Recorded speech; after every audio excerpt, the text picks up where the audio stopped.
Dhe shikues, jemi në koha për të zgjuar këtu në News 24, sot është ditë e hënë, dhe shënon 5 maj 2025, është dita 125 të vitit deri në përfundim të këtij viti kanë mbetur dhe 240 ditë të tjera, 240 mundësi për gjithë ju për të realizuar objektivat që keni vënë vetes. Dieti sot ka lindur në orën 05:34 minuta, ndërkohë që do të perëndojë në orën 19:42 minuta. 5 maj njihet ndryshe dhe si ditë e dëshmorëve, kështu që gëzuar dhe fatmirësisht ne me gjakun e këtyre dëshmorëve jemi këtu ku jemi sot për shkak të meritave të tyre. Gëzuar festën e dëshmorëve. Është një javë vendimtare kjo që sapo kemi hyrë, zgjedhjet e 11 majit, ditën e diel që do të përcaktojnë fatin e 4 viteve në vijim, si dhe janë dita e gjykimit për gjithë politikanët tanë. Kështu që besojmë që do të jetë një javë e cila do t'jetë mbushur me premtimet shumëta, kështu që jini vigjilent dhe shihni se cila është alternativa që ju mendoni se është e duhura. Ne do ta nisim si zakonisht me shtypin e ditës për të vijuar më pas në pjesën e dytë me telefonatat dhe në pjesën e tretë me ekspertin e ditës që sot do t'jetë zoti Kujtim Hoxha, eksperti i pensioneve. Nisim me panoramën fillimisht. Këshilltari amerikan tentuan shkatrimin e Berishës njësoj si me Trump. Mbështetja ndaj PD-s, këshilltari Kris Lacivita, Philip Griffin, ishte i pranishëm dje në takimin elektoral të PD-s në qarkun e Kukësit, nga ku u bëri thirrje shqiptarëve që të votojnë për të bërë histori, duke sjellë në pushtet PD-n. Philip Griffin, në takimin përmbyllës të Sali Berishës në Has, tha se në 20 vite politik nuk ishte njohur dikë që të ketë punuar më shumë se Berisha. Griffin u shpreh i impresionuar nga mbështetja që po i japin qytetarët koalicionit PD, Alianca për Shqipërinë Madhështore dhe kryedemokratit Sali Berisha. Në faqen 2, materiali i plot. Kryeartikulli i panoramës nga sfidat e garës në listë të hapur te 5 angazhimet për zgjedhësit. Mesazhi i Fatmir Xhafajt për PS-n e drejtësinë. Intervista ish ministri. Reforma në drejtësi, një betejë që duhet çuar deri në fund, misioni për një mandat tjetër qeverisës. Në faqet 4 dhe 5, materiali i plot, intervista me Fatmir Xhafajn. Tituj të tjerë, sherrri për Lamborghinin e Noizit Berisha, sa 50.000 pensione, Rama i kujton $6 milion e lobimit. Fare keqe që polli LSI-a, Rama sulmon partitë e vogla, të mos i lëm të mbinë. Në faqet 2 dhe 3. Marrëveshja si përfitohen 2 pensione nga pala italo-shqiptare, në faqen 10. Pronarët e rinj legalizimet, 659 familjet në Tiranë që pajisen me leje, në faqet 20 dhe 21. Arkiva vizuale, një muze për vizatimin arkitektonik në Tiranë nga Sergej Çoban, në faqen 13. U torturua deri në vdekje, më pas jashtëdukën e shtrat. Historia e trisht e ish kryeministrit Koço Kota. Gjyqi special më 1945-ën, dëshmia në faqet 16 dhe 17.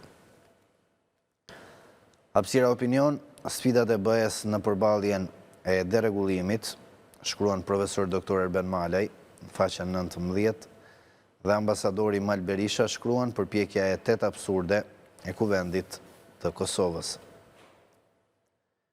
Këto ishin titujt kryesor nga Gazeta Panorama për ditën e sotme.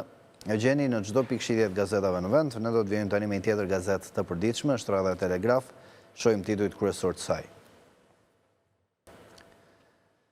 Rama, 11 maj do të jetë fitoria më e madhe historike e PS-s. Kryeministri në takimet përmbyllëse të fushatës elektorale të zgjedhjeve parlamentare të 11 majit në Shkodër dhe Lezhë, u shpreh se në 11 maj nuk kemi në garë për 71 mandate, sepse ato i kemi, por këto nuk mjaftojnë për të pasur siguri për mbylljen e negociatave me Bashkimin Evropian. Gjiknuri takim me mësuesit në Sarand, ju duhet një deputet që ka dhënë prova se dit ju zgjidh problemet. Në faqen 3, materiali i plot. Dosier si u formua Komiteti Janinës nga Abdyl Frashëri, kujtimet e profesor Kristof Frashërit për krimin e Komitetit Janinës në maj 1877 në kryesinë e adetarit Abdyl Frashëri. Peticioni shqiptarëve dhe kërkesat për kongresin e fuqive të mëdha që u hapë më qershor 1878, kriza lindore dhe provokimet që Rusia cariste organizoi për të mbisunduar nga dishullin ballkanik, me qëllimin final dalje në ujërat e ngrohtat mes dheut. Në faqen 17. Tituj të tjerë, analiza nga Shpendi Topollaj, kujt i vlen kjo zhurmë në fushat elektorale. E vetmja rrugë e përparimit vendit në BE është rifreskimi i klasës politike. Frank Shkreli, ish drejtori i VOA-s, kryqëtari i fundit Gjergj Kastriot Skënderbeu, ditar diplomatik nga Virgjil Kule për rolin e herojit kombëtar në Europë. Flet profesor Lush Susaj, gjithmonë krijohen situata ku populli shkon votime i varfëruar, i friksuar e i varur nga një nyje administratës. Në faqen 6. Opozita shqiptare, Berisha, në 100 ditët e para do të transformojmë Shqipërinë. Xhelal Mziu, fitoria e zgjedhjeve të 11 majit, nis nga Dibra dhe do të përhapet si uragan në mbar vendin. Këlliçi, më 11 maj, Shqipëria do të çlirohet nga ky sistem antidemokratik. Flet doktor Zekri Palushi, jep se humbi Partia Liberale Konservatore në Australi. Shkaku kryesor për këtë humbje ishte mos përfillja e këshillave të Chrysler Civitas nga lideri i opozitës Peter Dutton, shpërfillja e stilit të Donald Trump dhe vlerat të konservatorizmit si dhe ndikimi kinez në votimin elektronik. Faqet 12 dhe 13. Kaosi me fletët e votimit, KQZ ndryshon mendje, tani zarfet me vota do të merren në post. Denoncimi. Celibashi emëron patronazhist si vëzhgues më 11 maj, teksa zarfet në Athinë lihen në pika bastesh dhe hyrje pallatesh. Këto ishin titujt kryesor edhe nga Gazeta Telegraf. Do të zhvendosemi tani te një tjetër gazete e përditshme, është radha e gazetës Fjala, shohim titujt kryesor të saj. Në Lezhë dhe Shkodër, Rama, Shqipëria drejt BE-s, por bufi se lë të ecë përpara. Në fund të fushatës elektorale, Edi Rama ka sulmuar sërish opozitën me metaforën e bufit dhe vazhdon të mbrojë investimet e qeverisë duke premtuar afrimin e Shqipërisë me Bashkimin Evropian. Ai ka bërë thirrje për vot me arsyetimin se negociatat nuk bëhen me përralla e premtime për 500 euro pensione. Në faqen 3. Kryeartikulli i Fjalës, zgjedhjet 2025, Partia Demokratike është gënjur me votimin nga diaspora, i fton të votojnë dhe kur në ndajnë vetëm pak ditë nga 11 maj, Partia Demokratike shpërndan një mesazh urgjent për mobilizimin e emigrantëve që nuk janë regjistruar për votim jashtë vendit. Bëni çdo përpjekje që të vinë në Shqipëri për të votuar, thuhet në një reagim Partisë Demokratike. Tituj të tjerë.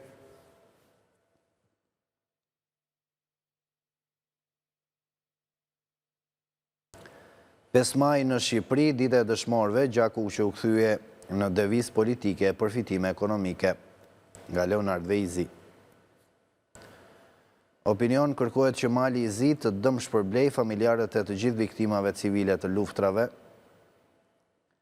nga Jasna Vukicevic. Analiza dita ime,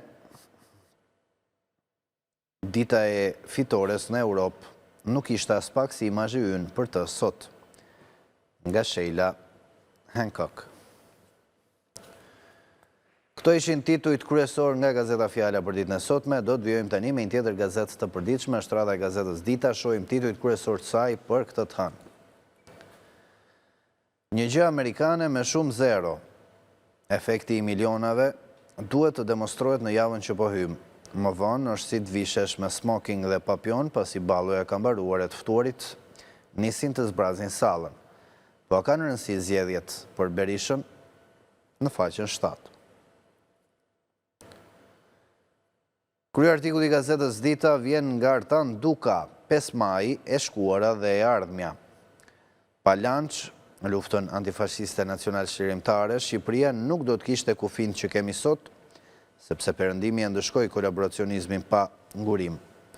pa dëshmorët, as politikanët e sotëm që flasin me ara në gojë për të shkuarën, nuk do të ishin si kaposh tribunave.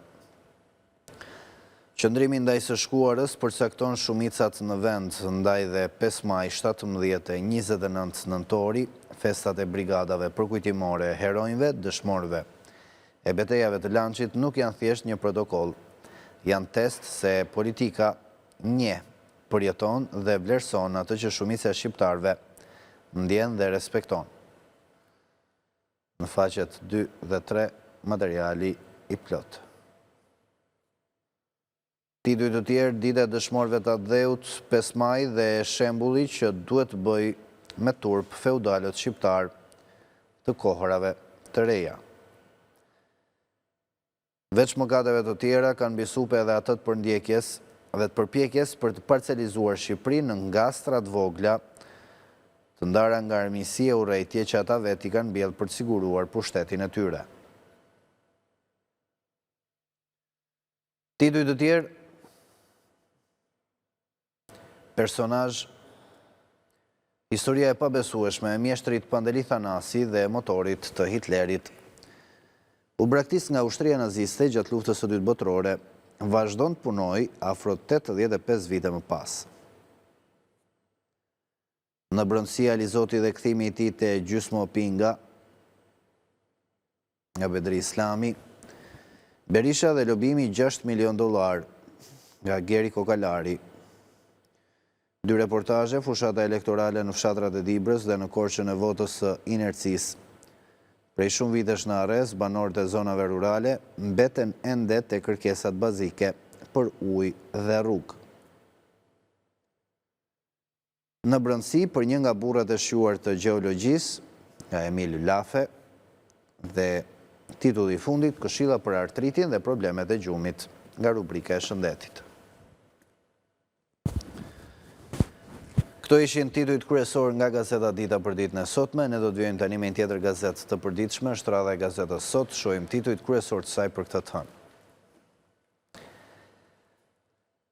Prapaskenat e lobimit të PD-s, miliona $, kontrata misterioze dhe patriotët e New Yorkut. Si Fondacioni Nureddin Seçit është kthyer në lavatriçat lekut korrupsionit. Evi Kokalari zbardh prapaskenat e bujshme dhe tregon recetën si rrëzohet Rama nga pushteti. Në faqen 2. Kush është guruja që i siguroi Ramës pushtetin? Evi Kokalari zbulon lidhjet në SBA. Spartak Ngjela ja pse u shpall Sali Berisha non grata në SBA dhe pse nuk ka asnjë shans të hiqet nga lista e zezë. Bomba e heshtur që po përgatitet në Bruksel, ish presidenti i klubit Partizani Paro Laçi, gjasi do të arrestohet Sali Berisha nga një skuadër ndërkombëtare. Spak trokete dera e zonjave të pushtetit, juristi i njohur zbulon lëvizjet e heshtura të prokurorëve që sinjalizojnë ndërtimin e një dosjeje të madhe që do të trondis majat e politikës.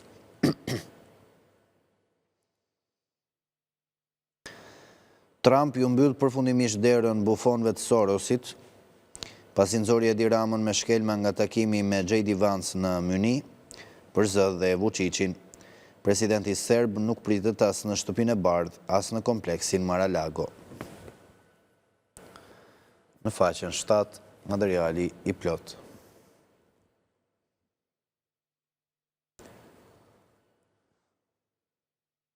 Ja si Edi Rama e ricikloi Sali Berishën, nga solidariteti për vrasjet e Gërdecit deri te pazaret për viktimat e 21 janarit.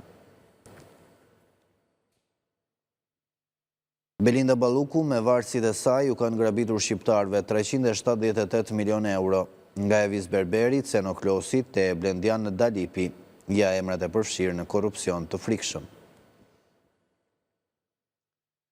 Frederik Stamati, problematikat ishin nga më të ndryshmet në objektet e Muzeut Kombëtar të Artit Mesjetar. Restaurimi jo i lehtë.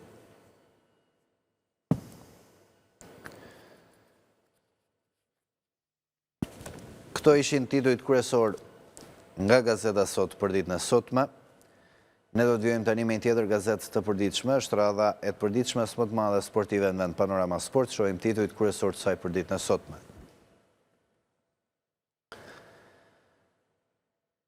Vllaznia prek titullin, Balaj me 2 penalti vendos ndeshjen me Dinamon, polemika për gjykimin e Hamitit. Vllaznia Dinamo ka përfunduar me rezultatin 2-1 gjysmëfinalja e parë e Final Four, ndërkohë që sot duhet luhet edhe gjysmëfinalja tjetër në orën 20 tek Natia Partizani. Në faqet 2 deri në faqen 6 gjeni materialin e plot nga këto dy takime. Një rezume për mbledhje e takimit të dieshëm dhe të gjitha të dhënat mbi takimin e sotëm. Egnatia Partizani, kush do të shkojë në finalen e Final Four. Tirana mbetet në elit, Bardhe Blut qëndrojnë në superiore, fal një autogoli në minutën e fundit. Tirana Pogradeci e përfunduar me rezultatin 1-0, Bardhe Blut qëndrojnë në elit. Ndeshje me shumë polemika dhe kjo, nuk kanë munguar edhe grushtet në dy takimet, fakt si Vllaznia Dinamo, ashtu edhe në Tirana Pogradeci. Faqet 8 dhe 9 materiali i plot. Parashikimet 1x2 në Panorama Sport, ndeshjet e sotme, në faqen 24. Interi, Aslani me Barçën, sfida e vitit. Anglia, Arsenali humbet pjesët përpara PSG-s, në faqen 19. Gjermani, Bayerni kampion, thellohet rekordi i Bundesligës, në faqen 22. Formula 1 Miami, dominim i McLaren, Piasti para Norrisit. Peshngritje tripleta Ari Carja bën historinë botrorin U17. Në faqen 12 kampionja shqiptare. Këto ishin titujt kryesor nga gazeta më e madhe sportive në vend Panorama Sport, e gjeni në çdo pikëshitje të gazetave në Shqipëri. Ne do t'i rikthehemi tani edhe një herë titujve kryesor të gazetës më të madhe shqiptare, gazetës Panorama.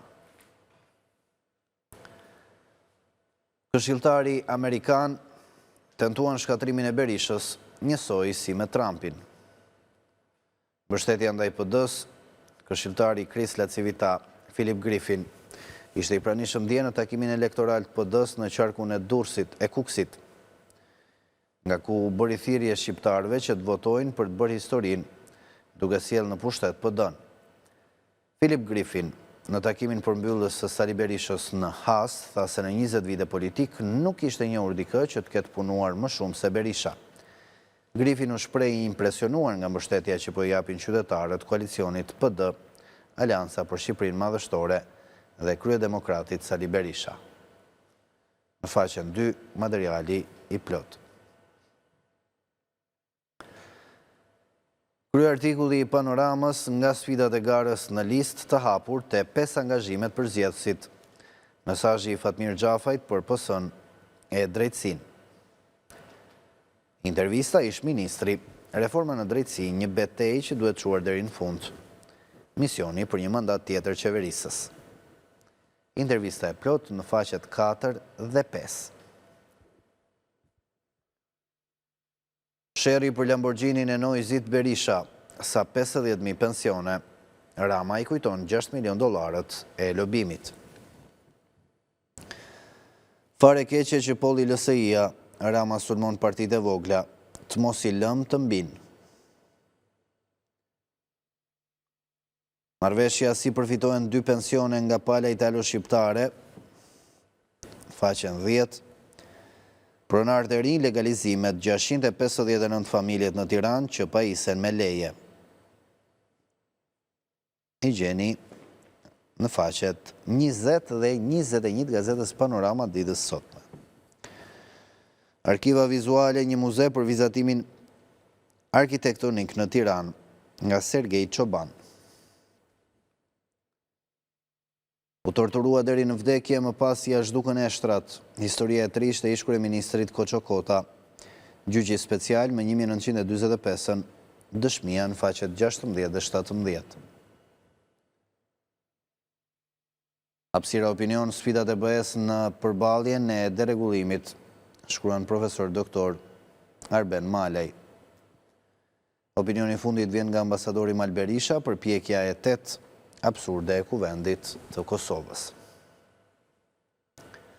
Këto ishin titujt kryesor nga Gazeta Panorama për ditën e sotme, e gjeni në çdo pikëshidhjet gazetave në vend. Ne do të shkëputemi tani për një hapësirë publicitare, rikthehemi pas pak me telefonata në studio.